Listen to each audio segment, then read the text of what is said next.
Hey guys, this is Backlog Gaming here, and today I am going to be making a video about Blade and Soul. Recently I got into this MMO and I just want to kind of give you guys some tips and tricks, some little things to kind of help your player experience throughout the game and maybe help you along to maybe level faster or what you got to do or what to focus on. Now, the first feature I'm going to focus on is the auto sort feature. So this is a neat little trick that you can do. If we say, let's just jumble up everything here a little bit to where we have everything kind of like crazy looking. If you come down here to the bottom right hand corner, you can sort items by type. You hit that, it will automatically pop them back in place. So this is a nice feature to use if you kind of have OCD about your inventory. Another thing I want to cover about your inventory is if you go down the right hand side, you can select certain types of items and it'll only highlight those items. Other things that I want to cover is the surveys. So every so often when you're leveling your character, you're going to be prompted for a survey. Now, my next survey isn't available to level 22, but when you do these, you can see here that I would get these items for doing this. So I would get like 5 keys, three fortune charms, and some repair tools. So every time you level, make sure you're checking down here to see if you have a survey to complete. And then if you do, go ahead and do it. From there, those rewards can range from multiple things that are actually really helpful in this game.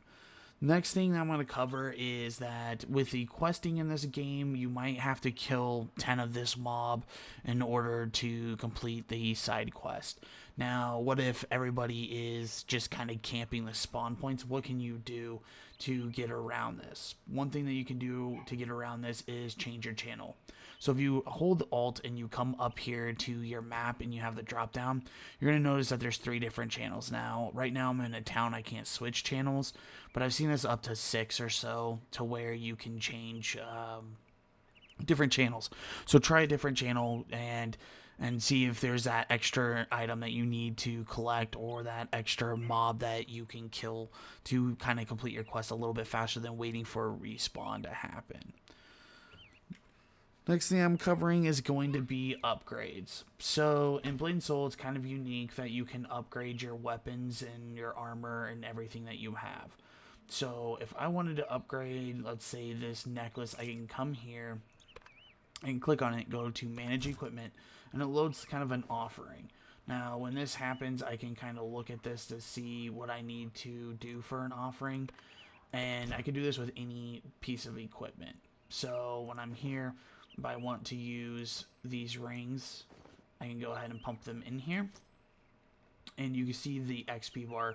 This does cost a little bit of money, not too terribly much. And then you go ahead and hit Volve, hit confirmed, and it goes right away for you.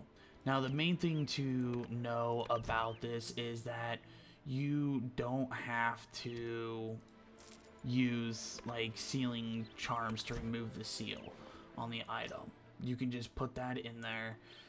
This is again a sealed C-ring offering earring. So from here I can just put it in there, go ahead and click the evolve and hit confirm, and it goes ahead and transforms it. So that's a cool thing. Now when you get to a max level, like my staff that I have for my summoner, you're going to see here what it's going to require. It's going to require 5 Blight Fangs and the offering as a corrupted staff. But not only this, but if you focus on, it's going to tell you where you can acquire this item from. So Tillman Range, the Dark Glimpse, that may be a dungeon, maybe an area that you can get the staff to drop. So you don't have to buy it from the marketplace. If you want to buy it from the marketplace, that's doable too. But it's going to go ahead and change things for you. So make sure that you're being smart about that, making wise decisions on what you're using for upgrades. Never use something that you may need for a different upgrade on like a weapon to basically transform. That's the main thing you want to check. Anything else that you get, don't waste your seals on it. Any armor, any weapons you get, just pump them all into increasing the stats of what you currently have. The next thing I'm going to cover are keys and charms. Now, I have to find mine. I don't put mine in the bank. So, you don't want to use these. You want to use these sparingly. I have 25 keys on me for Hongmoon keys. But I also have over here, let's see if I can find them real quick, the ceiling charms. These you want to be generous with. They're very, very costly to buy, so you don't want to just use them at your will. You gotta kind of be smart about what you're opening. Now, what are they used on? They're used on chests. So I can come over here, click this, click open this chest, and it's a locked blight weapon chest. So if I had the one key that I could get from doing different things or breaking down items, then I could do that. If I want a class specific, I would have to have a Brilliant Viridian key. But I can go ahead and open these, and then when you open them, you get items inside.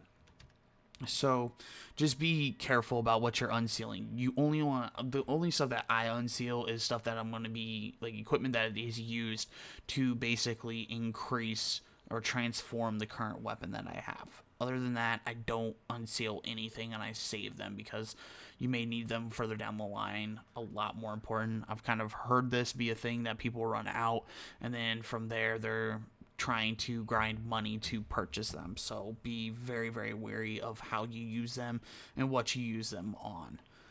The last thing that I'm going to cover is the main part of how do you level in Blade and Soul. And I'm going to open my map here because this is going to give you a better understanding. Okay, all the quests that you see here are going to be blue, and we're going to have one that is going to be your main storyline quest. So make sure you're always doing your storyline quest. You get great rewards, you get great XP from it, but you also have side quests that hang out here. So you can do these blue quests. As long as they're within your range, then that's great. The other thing that you will have is daily quest. So you can see the daily quests kind of have the infinity symbol on top of them because you can do those multiple times. But you want to be doing those in order to gain XP, in order to, you know, be increasing your character as fast as possible. Anyways, guys, right now I'm almost level 22 with my summoner. I do enjoy Blade and Soul. I do enjoy doing videos on Blade and Soul, so you will see more in the future. Don't forget to like, comment, and subscribe. If you guys have any tips that I may have missed, put them in the comment section down below, because somebody might click on this video and then read them, and that will work out great for them to experience, you know, other thoughts and whatnot. So without anything else to cover, guys, I'll see you next time.